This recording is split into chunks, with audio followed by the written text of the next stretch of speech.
All right, we are at the Holiday House, and I just listed this home 11 days ago, and we already have it under contract, and we did get a full price offer, so I'm super excited. And we had multiple offers, which means the market is popping back up. That is exciting for everyone in this industry. Tell us a little bit about the profit. Yeah, so we got a full price offer at $1.15 million for this house right here.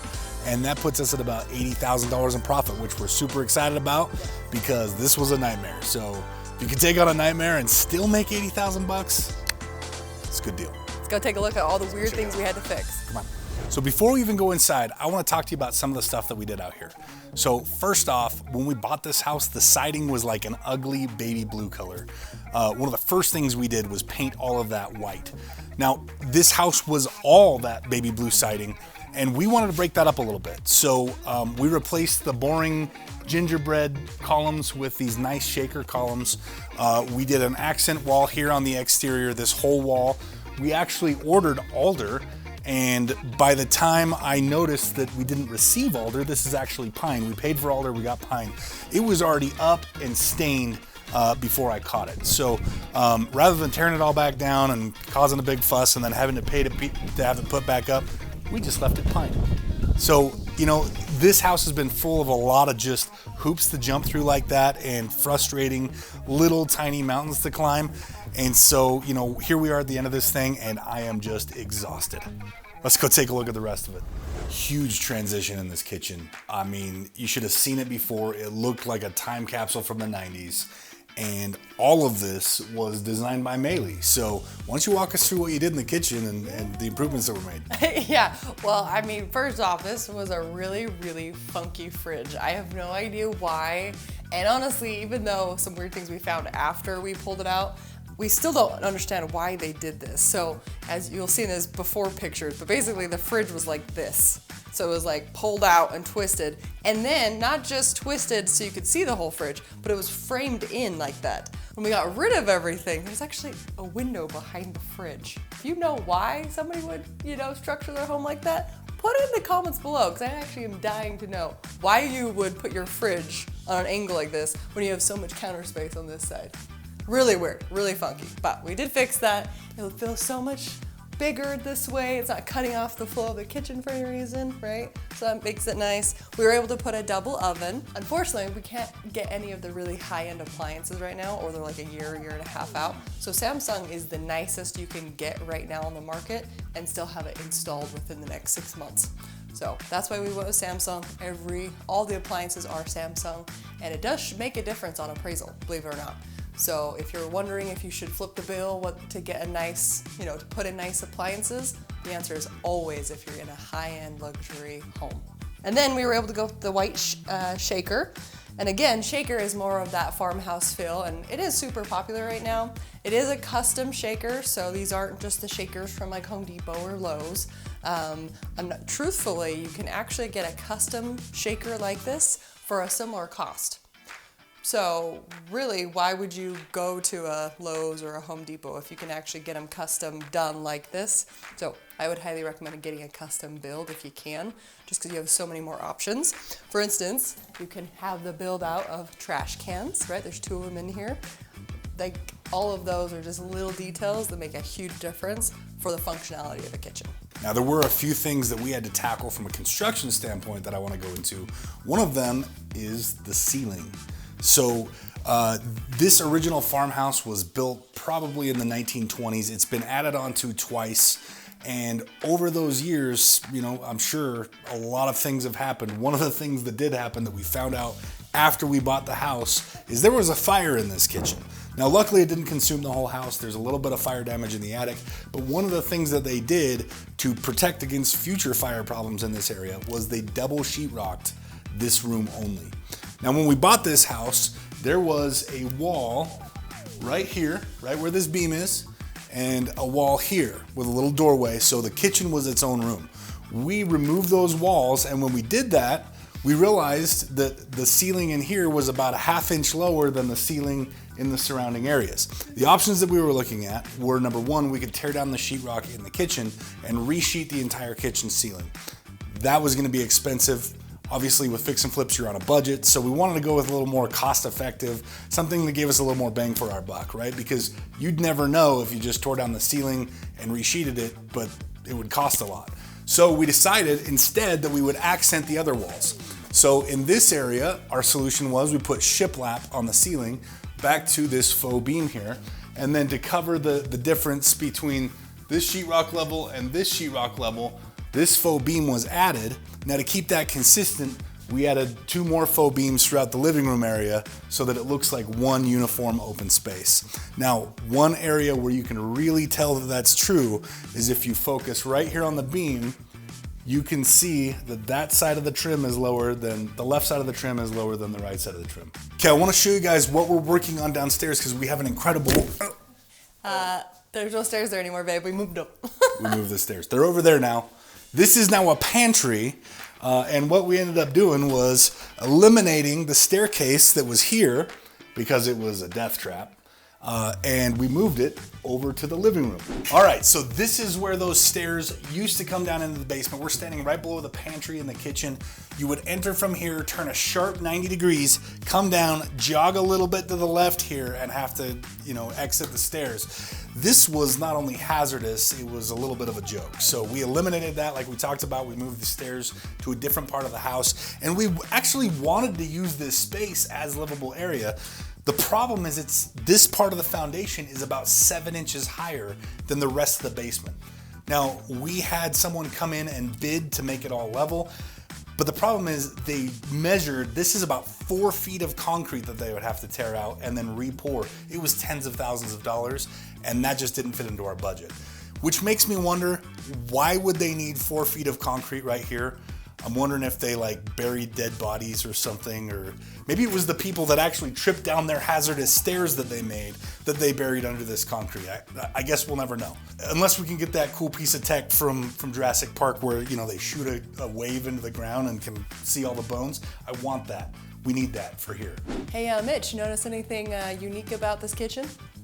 I do actually, now that you mention that. No backsplash. Usually you like putting that tile backsplash on. I've never not put a tile backsplash on, but unfortunately with the given space that we have, this much backsplash would look kind of ridiculous, and we couldn't extend it that direction. So there is a 2-inch gap right between the ceiling and then the texture of the main wall. And so because of that, the only answer was to shiplap the entire thing. It just wouldn't make sense to have tile here and tile there into the little, right? It didn't make sense. But this whole area, so you see it wraps, the shiplap wraps all the way around to the pantry, and it wraps all the way around into the living dining space. And that's because there was so much wallpaper in this house, and it was impossible. It took us hours and hours to try and get it off, and even then it still didn't come all the way off. So the answer is shiplap. That's what it was. This is why there's so much shiplap in this house. The truth is, in a house, if there's wallpaper, I don't take it down. I ended up just putting sheetrock on top of it because of how much I hate wallpaper. And actually, it's not cost effective in any way.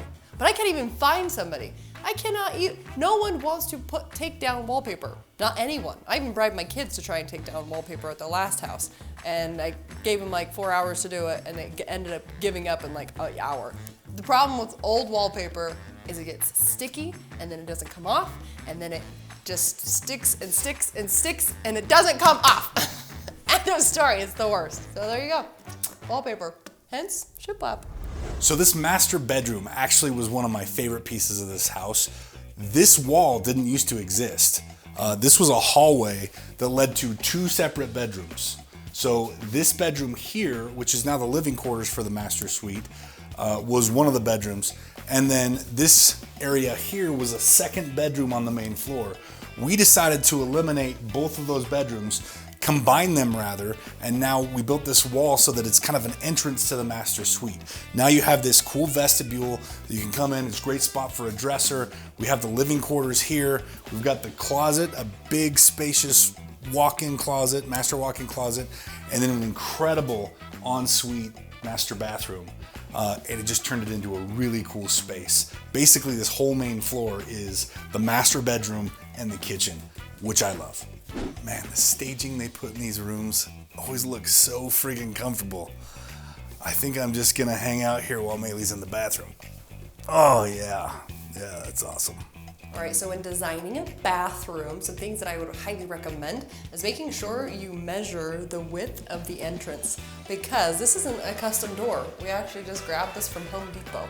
So not having to have a custom glass door saves you hundreds of dollars, and it's super easy. You can go down there, pick it up, pop it in, right? So that's, key. And then when you're designing it, make sure you have a big luxurious space. This could have been just a shower and just a bathtub, right? But by combining these, now this is an actual intimate room that one could be bathing actually while showering. You have this great overhead here, and then you have your 2 downspouts. So being able to, control your environment in your bathroom is so nice. You can wash your dogs in here, you can wash your babies, your kids in here. They could splash around, shake, and it doesn't make a mess outside of the wet room, right? So creating an enclosed wet room is so incredible. I wish I had one, is the truth. I still need one. All right, that is the master bathroom. So let's go take a look at the living room. Mitch? He must have went on without me. Mitch? Mitch? Did I miss something? Oh my gosh. Yeah, that's about right. Go figure, sleeping on the job.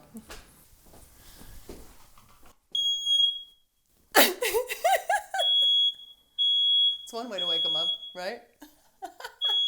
Come on! We have a walkthrough to do. All right, so this is the living room, and we actually did some pretty cool things in this living room. So I want to show you some of the ways that we updated this place. First off, we decided to leave the original rock on this fireplace. It was a cost decision, one that we actually regretted close to the end of this project until Maylee did some incredible stuff design-wise with it. I'm gonna let her talk to you about that. But next to the fireplace here, there was actually a built-in desk and library that we ended up tearing out. It was dated, it looked like it was from the 70s, and just for the price point we were going for, it wasn't gonna work. So we tore it out. Unfortunately, we didn't realize until we tore it out that this side of the fireplace did not have rock. So the way that we covered all of that up and we're able to get this looking like a nice finished space was to use this shiplap.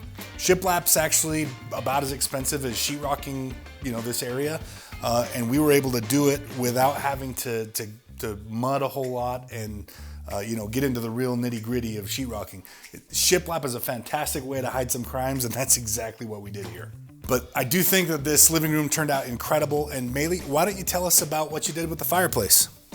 Yeah, unfortunately, we, at the last minute, we're going, okay, Instagram, right? What do you think we should do with this fireplace? And everyone said, leave it, leave it, leave it. And so we chose to leave it. But then once we had all the staging put in here, it clashed so hard because it was a really bright pink, right? It's more of that red rock stone. And so it was very pink and it clashed with all my browns. And so because it's a very earthy space, it was so hideous. Anyway, I ended up having to whitewash this. Now, whitewashing is cool because it leaves all the texture and you can actually see some of the stone behind it and some of the pink pop through. But whitewashing is basically you just take a big bucket and you do half and half. So half water, half paint of whatever color you're gonna use, and then I just used a sponge. And that really solved this problem of giving it still that texture that we wanted, giving that really rich stone, but also getting rid of all the pink so that it doesn't clash with this living space. Let me know what you think in the comments, if this was something that you would have done, or if you would have just painted the whole thing, or got rid of it and did an entirely different style. Let me know what you think in the comments. I love how large,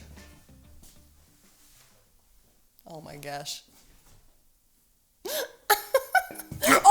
Oh!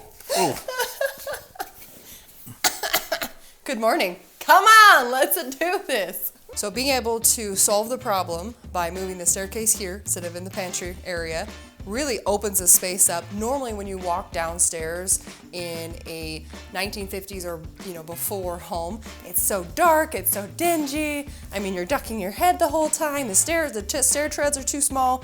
So I do love that this is so wide, and this feels really nice. The flow of this home is fantastic. How hard was it though for the construction side? It really wasn't that hard. Moving stairs is not that hard of a thing, as long as you have the right contractor. If you have someone that's competent and knows how to do it, it's pretty simple. So unfortunately, these stairs, as beautiful as they are, were an absolute nightmare. What I mean by nightmare is it's time. Time is money a lot of times with fix and flips, right? And so these stairs actually ended up taking us an extra 6 months because of permitting. They don't like when you're rearranging the entire house like this. This becomes a huge liability for the city to verify that we did everything correctly, and for structural engineers. And unfortunately, everyone's so busy right now. So to get structural engineers and everybody to tell us that this is acceptable took for freaking ever. So if you're gonna change stairs and reroute stuff in your home, just plan on it taking a really long time so you're not disappointed on the back end. But overall, I am very happy that we did get the stairs that I wanted in this home to create the most beautiful layout that I've ever seen. Another example of how we can hide some crimes in fixing and flipping is sheetrock. Now upstairs we use shiplap. Sheetrock really wasn't going to work in that application. We wanted something a little more beautiful. Down here, everything else is sheetrock, and we don't want to draw attention to the fact that we actually hid an entire fireplace behind this wall. Now, we made sure that it was weatherized, that it was sealed off, but then at the end of the day, we didn't want to use the fireplace, and we couldn't remove it because it actually structurally supports the fireplace upstairs, which we want to keep. So, a little bit of framing, a little bit of sheetrock, fireplace goes away. How are they gonna know? No one's ever gonna know. How are they gonna know? Because this home has 2 different add-ons, right here is where the second addition is. And so there's a huge slope right here, and we ended up actually putting down 4 different types of padding to kind of ease that slope, which was really difficult to try and fix that problem. I think it fixed it for the most part. It's under contract, so I mean, it's somebody else's problem now, but I think it's enough to show that we tried very hard to solve this problem. What are you looking at? There's a random piece of crown molding right here. I think we could probably sell that as an upgrade. There's over 14 inches of crown molding in this house. Why would they do this? Hiding crimes. But why wouldn't they use the traditional? It's an upgrade. I think that's luxury, right? Oh, yeah. Luxury, there's crown molding, even in the hallways. Only in the hallways. Only in the Only in this hallway. hallway. Only right here. About 14 and a half inches of crown molding. Oh, I can't wait to talk to Brock. Why in the world would we put that there? It's so weird, and I'm shocked nobody said anything. It's structural. It's structural? No. Oh. It's a load-bearing crown molding. Stop it.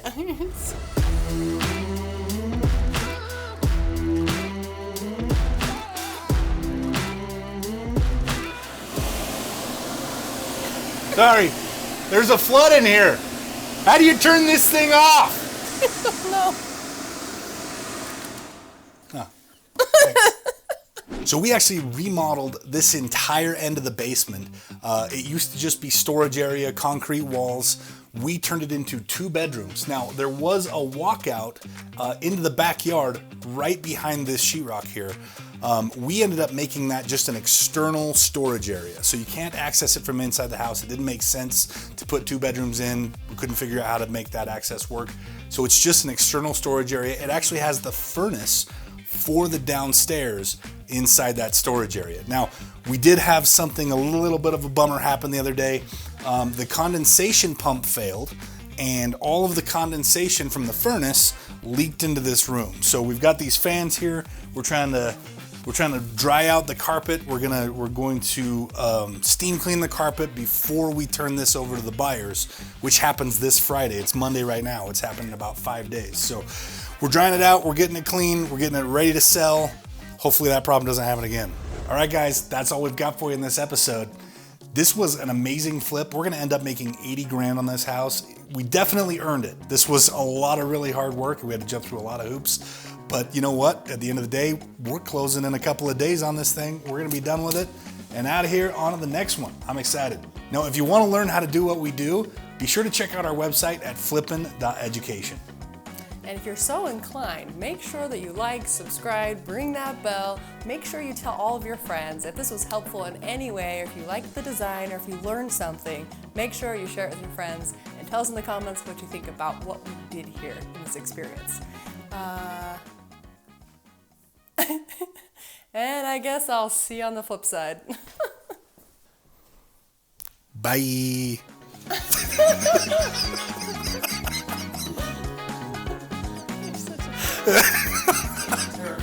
Yeah, I was.